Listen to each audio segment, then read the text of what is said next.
Today's news. Goblin just lost Best Drama Award. Here's the drama that beat them. The 2017 Baeksang Art Awards were held yesterday evening in South Korea, and there were a number of categories that were given out for television shows, including Best Drama Award. Everybody thought that Goblin was a lock for the best drama in 2016 or in 2017. I think they were doing 2016, even though Goblin did start in December of 2016 and finished airing in January of 2017.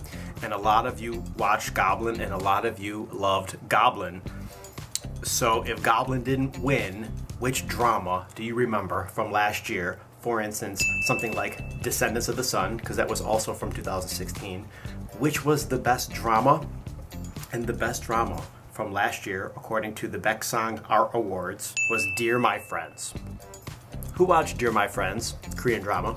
Comments. Korea has a lot of award shows, and we always want that what we feel or what the consensus is amongst large swaths of people who are interested in this particular genre, Korean dramas for instance, what the people think we want to see as the winners of the awards for all these different award shows for television and music that they have in South Korea. One of the main reasons why it looks like Dear My Friends should not have won this award is the viewership average.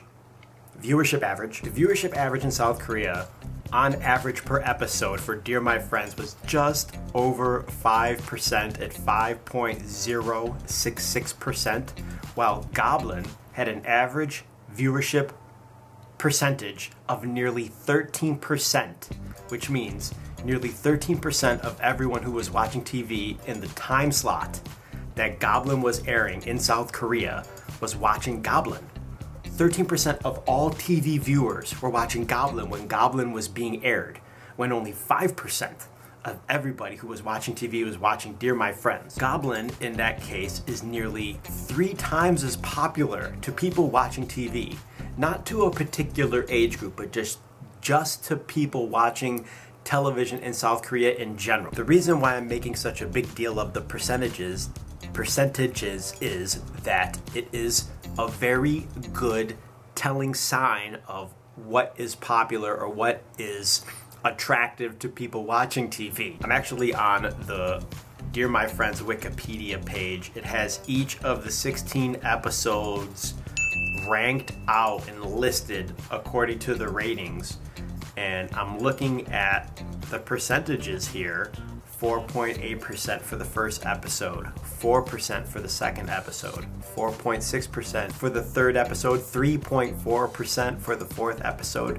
The numbers seem to be going down, and then episode 9 is 5. It looks like the drama had a very strong finish, 5%, 5%, 8%, 6.8%. So, according to demographics that watch TV, if you look at demographics that watch TV in the United States, the average person at this point who watches television regularly is over 55 years old, versus people who might be watching TV programs online, a much younger group of people. When you're actually watching the broadcast of TV live, it's very, very old at this point. Reading through some of the comments on the article, but I do understand the reason why this drama won. Goblin was just another love story. Meanwhile, Dear My Friends had a new concept to it. How many of you watched Dear My Friends and liked the concept better than most things you're seeing in Korean dramas? I think this audience has to really love Korean dramas so much that you'll have so much time you're watching all of them to have seen Dear My Friends. I don't think Dear My Friends for the younger demographic was the #1 priority when watching Korean dramas. It didn't even really make the top 10 best 2016 on the fan voted list that Steph made at the end of last year. So I kind of am having a hard time understanding, even though it was a new concept, shouldn't they still look at what ends up being more watched?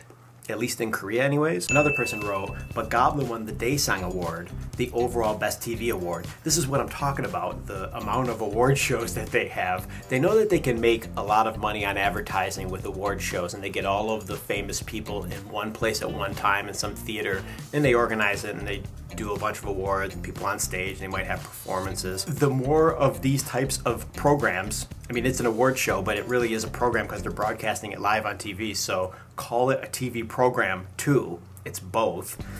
They are super popular. They know that they can have more of them. They'll have a higher chance of getting more people to watch since all the stars are in one place at one time. When is too many award shows too many? It's okay. Still, my hashtag Gongyu is the best drama actor. He did win the Baeksang Art Awards Best Actor Award.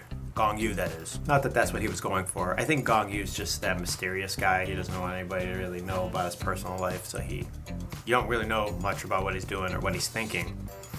And if I had to take a guess, he's more of a team player. He probably would have liked to see Goblin win the Best Drama Award versus him personally winning the Best Actor Award. Of course, he's not going to not take it. Image of him at the top of the article is him with his head down, making it look like that he's thinking, he's disappointed. But maybe he's just walking up and he's just raising his head and they just caught him with his head down like this. I like that bow tie. Big bow tie. We don't know what the award show presenters and planners were thinking when they gave the award to Dear My Friends, when they made that decision. But there's a lot of other behind the curtain thinking that can go into how they decide who's going to win. For instance, they know that the demographic watching live TV is getting older, and so if they were to give the award to the older drama, which had a strong ending but wasn't really nearly as popular in viewership as Goblin or maybe even some of the other dramas, that they can then push more of these older style dramas on people who are watching TV live. Because if you really think about it, if you're sitting there watching TV live, of course you can turn it off, but TV is just, you turn it on and then it's all just being fed to you. At least with the internet, you are making the decision to choose something or choose something else, and you're bringing it to yourself, literally downloading images, websites, programs to yourself. And because the internet is so much more wide open, you can really get a better feel for what people like. TV is a lot more limited. There's only 100 channels or 200 channels or however many channels they have in Korea, and people will just sit and watch it or they'll turn it off. That's really how, this is why TV is becoming less and less relevant to the younger generation. Younger generation wants more choice. But since it's an older audience, maybe they're just trying to revive some of these people's careers. Who knows really what they're thinking? But I congratulate Dear My Friends. And I don't want to sound like I'm talking shit, because, well, I don't really know what their thinking is, and I would like to know what you guys think. Comments down below, click the like button. Thank you so much for supporting us here at Hallyu Back. Click the bell for notifications, check out the link to K-Gal. Don't forget to subscribe for more Hallyu Back news. That's it, I'm out of here. Hasta luego.